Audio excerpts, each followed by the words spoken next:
But first, a former Tuscaloosa City School teacher at the center of a police investigation.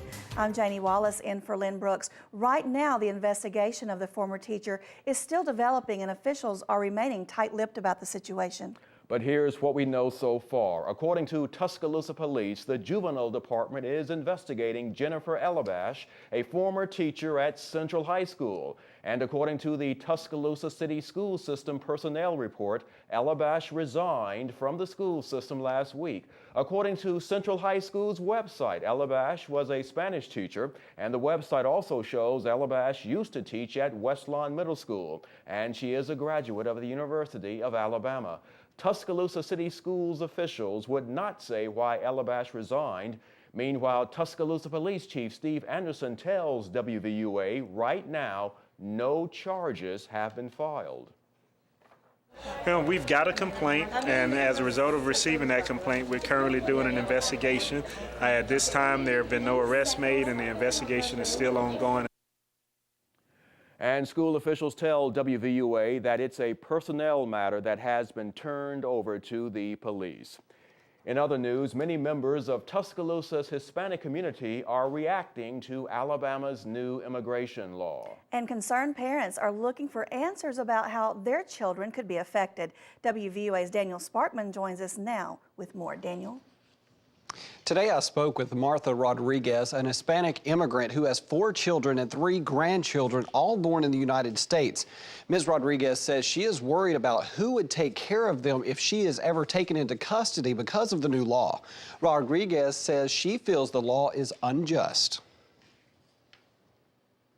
Que la ley es injusta, que piensen más que nada que somos seres humanos. Martha Rodriguez says she can't have any peace while she worries about what might happen to her family. No tengo paz porque pues todos estamos muy preocupados por la ley. Pienso que es injusta porque nosotros como padres solamente venimos a darle un mejor futuro a nuestros hijos, un mejor futuro también pues para nosotros también. Y pues no venimos a hacer otra cosa más que trabajar.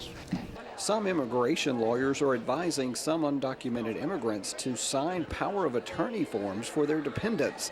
So in the case that they are arrested, there will be someone to take care of their children. Es muy importante tener este documento porque así estamos asegurando también a quién se va a quedar con nuestros niños. Y como todos sabemos, tiene que ser alguien en que nosotros confiemos y que esté también cerca y que sea también conocido de ellos para que estén en confianza.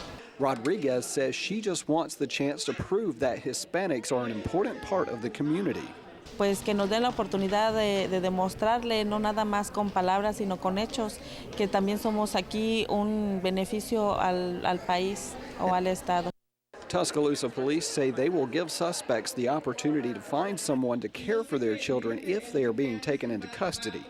In Tuscaloosa, Daniel Sparkman, WVUA News. Thank you, Daniel, for that report. According to federal immigration authorities, they have deported a record 400,000 immigrants this year. And for the second time in less than a week, Tuscaloosa City Schools held an immigration meeting. Around 24 people turned out at Central High School this morning. Parents asked questions about how the state's new immigration law could affect them and their children. Social worker Cara Bernal with Tuscaloosa City Schools says this meeting was meant to answer those questions and dispel rumors. So that there aren't rumors going around, and at least they're getting the word from the people who really know about the law, and instead of listening to other people said and other people say, the word of mouth isn't always the best. And school officials say they will hold another meeting if the law changes or if parents request one. On your Crime Watch, the search for a robbery suspect in Tuscaloosa.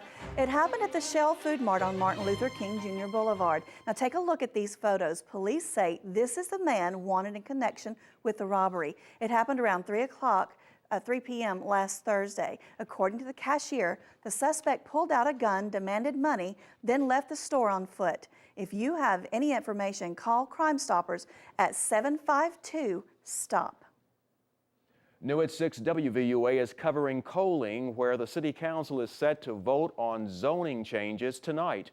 Mayor Charlie Foster tells WVUA the zoning ordinance will determine what can be built on land around the city. Residential and commercial properties are a major part of the zoning ordinance, but as we have reported, some Coaling residents say they haven't had a chance to read the entire proposal and they want the council to delay its vote. The council says they've been working on this ordinance for 6 years and now is the time to vote. Mayor Foster says one of his concerns is about subdivisions. What we want to do in Coaling is to restrict or to govern, subdivisions. We want the subdivision to be developed where we have good infrastructure, a good road system in and out of it. And that meeting starts tonight at 7 o'clock at Coaling City Hall, and we will have more tonight from Coaling on WVUA News at 10.